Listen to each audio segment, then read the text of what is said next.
Darau. Šiame video parodysiu, kaip galima pasidaryti obsidiano generatorių. Jums reikės kibiro lavos, kibiro vandens, 7 redstone ir 7 belio kokio bloko. Kaip pamatot, aš jau uždėjau stiklą, kad jums geriau matytųsi, kaip viskas atliekama. Ir išsikasat 3 gylio, nu taip va šitą 2 ir ten per vidurį 3, dar vieną taip va per vidurį matot.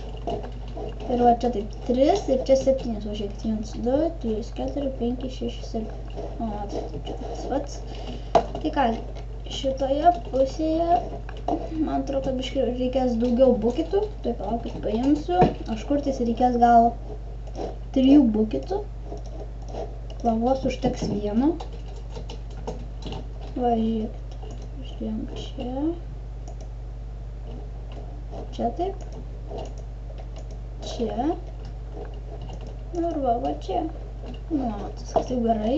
Dabar čia redstone. Taip va, viską uždėt.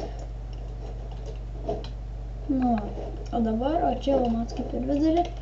Padarote lavą, paleidžiate. Nu, va, matot, obsidianas gaminasi.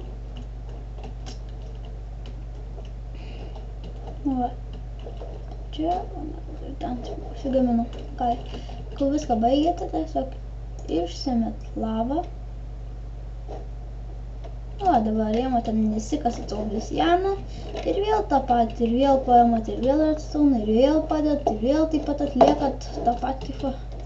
Čia jums nereikės keisti vandens, viskas.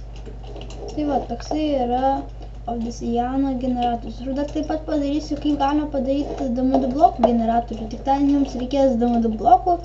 Nu, viską pamatysite tame video. Nu ką, iki.